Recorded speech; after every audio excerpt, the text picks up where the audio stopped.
তো আমরা এখন এই চ্যাপ্টারটি 2 এর যে চ্যাপ্টারটি এর ডি এর শূন্যস্থানটি এখন দেখে নিব। চলো দেখে নেওয়া যাক। দেখো এখানে একটা ফিল ইন দ্য ব্ল্যাঙ্কস রয়েছে, শূন্যস্থানের গুলো পূরণ করতে হবে এই বক্স থেকে ওয়ার্ডগুলো নিয়ে। তো চলো শুরু করা যাক। The text অ্যাভাব is a table of contents. প্রথমটা হবে অফ, অর্থাৎ উপরের যে টেক্সটটি সেটি হচ্ছে একটা টেবল অফ কন্টেন্টস, অর্থাৎ সূচিপত্রের তালিকা। It shows what subjects are there in a book. এখানে বুক হবে journal, magazine or in a research paper, অর্থাৎ এটা দেখায় যে একটা বইয়ে, অর্থাৎ এখানে বই কথাটা মিসিং, বই, জার্নাল, ম্যাগাজিন অথবা রিসার্চ পেপারে, গবেষণাপত্রে কি থাকে। So what is included in a book, অর্থাৎ তাই একটা বইয়ে যা থাকে are dash shown in its table of content, অর্থাৎ এগুলা টেবল অফ কন্টেন্টসে সূচিপত্রে দেখানো হয়। হয় অর্থে আর বসবে, এখানে ইজ বসবে, is shown in its table of contents. The table also shows a reader what the dash are, অর্থাৎ এই টেবলটি পাঠকদেরকে দেখায় যেখানে হোয়াট দ্য টপিকস আর, অর্থাৎ এখানে টপিক কী কী আছে, হু দ্য রাইটার্স আর, লেখক কারা আছেন, and which page A reader should open, অর্থাৎ কোন পৃষ্ঠা খুলতে হবে একজন পাঠককে to read a particular topic, অর্থাৎ একটা টপিক পড়ার জন্য কোন পেজটা খুলতে হবে। Sometimes in some dash topics are organized in fast units. Sometimes in some books, অর্থাৎ মাঝে মাঝে কিছু বইয়ে টপিকগুলো সাজানো থাকে প্রথমে ইউনিটে অ্যান্ড দেন ইন লেসন্স, এখানে অ্যান্ড অর্থাৎ এবং পরবর্তীতে পাঠে। However, some books dash show the chapters. কিছু বই শুধুমাত্র চ্যাপ্টারগুলাই দেখায়, এখানে অনলি, শুধুমাত্র অনলি। তারপর E number, go to the text in box at section C and answer the following questions. Go to the text in the box at section C.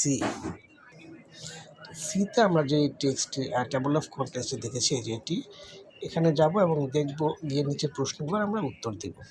প্রথম প্রশ্ন, হু is the writer of America at play, অর্থাৎ America at play এই গল্পের লেখককে। তো চলো আমরা দেখে নিই আমেরিকা অ্যাট প্লে। দেখো আমরা দেখছি আমেরিকা অ্যাট প্লে গল্পটি লিখেছেন একটা এসে, এসেটির লেখককে এসে বাই সিনটি ক্যালি। তো এটা আমরা বলবো Cinty Kelly is the writer of America at play. হুয়ের জায়গায় আমরা সিনটি ক্যালি কথাটি বসিয়ে দিলে বাকি অংশটুকু প্রশ্ন থেকে নিলে উত্তরটা হয়ে যাচ্ছে। তারপর 2 নম্বর, which chapter is written by Naomi Shihab Nye, অর্থাৎ নাওমি শিহাব নায়ে কোন চ্যাপ্টারটি লিখেছে। চলো আমরা আবার দেখে আসি। যেমন দেখো আমরা দেখতে পাচ্ছি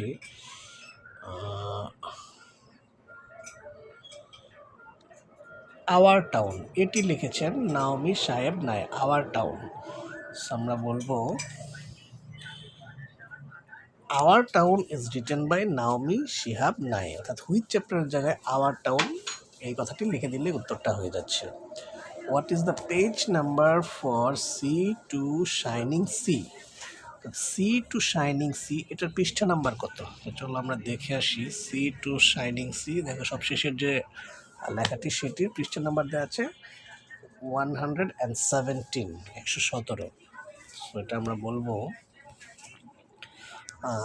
117 is the page number for sea to shining sea, অর্থাৎ হোয়াটের জায়গায় আমরা 117 সংখ্যাটি বসিয়ে দিলে উত্তরটা হয়ে যায়। What does Robert Olen Butler write, অর্থাৎ রবার্ট ওলেন বাটলার কোনটি লেখেন।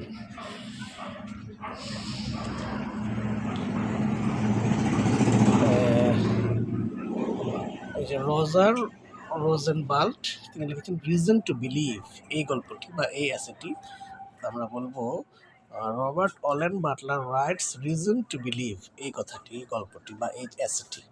What is the chapter at page 57 and who is the writer, 57 নম্বর পৃষ্ঠায় কোন চ্যাপ্টারটা আছে এবং এটি কে লিখেছেন। তো চলো আমরা দেখি 57 নম্বর পৃষ্ঠায় কোনটি লেখা, দেখো আমেরিকা অ্যাট প্লে এটি লেখা আছে তাহলে, এবং লিখেছেন সিনটি ক্যালি। সো আমরা লিখবো at page 57 the chapter is America at play and the writer is Cinty Kelly.